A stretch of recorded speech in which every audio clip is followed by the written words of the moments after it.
So we're looking at our defensive shell in Jeet Kune Do.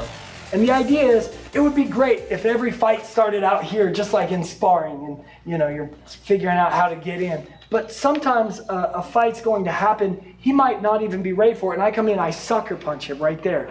And so he needs time to kind of figure out what the heck is going on and to weather the storm. If I just come up and start hitting him right off the bat, he's got to be ready to deal with that. So we have what we call our defensive shell, which is just a way to kind of cover up against a barrage of shots coming in. So if I've got Caleb here, if I throw any punches at his body, he uses his forearms to deal with those. So if I go to the outside, he just uses his forearm, just kind of pinches it to his hip.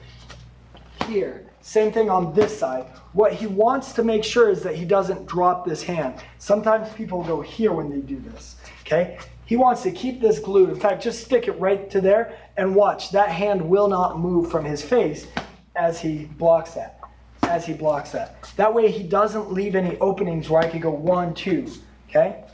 Now, if I were going straight, he doesn't drop his hand, he doesn't cross. He uses his forearm to bat that one to the side, bat that one to his side. So if I punch there, if I punch there, okay? If I'm going to his head, he's just going to bring his glove up just a little bit, and he wants to kind of duck his head down into it a little bit.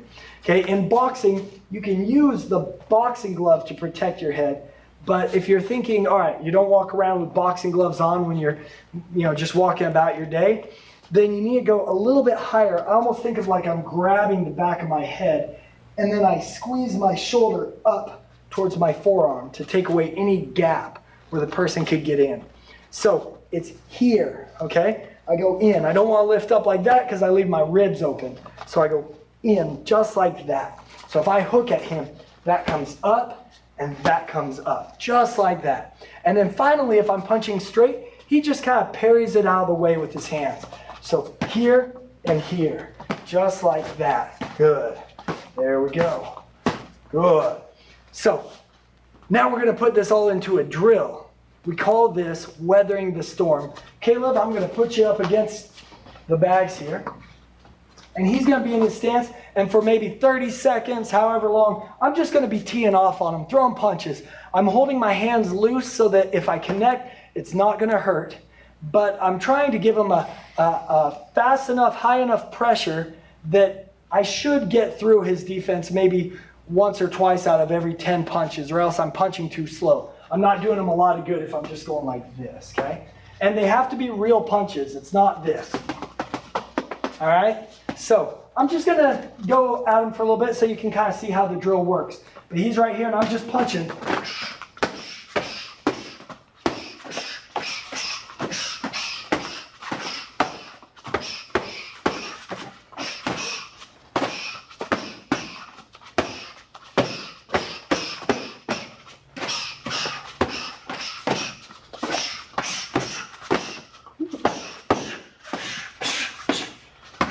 Good.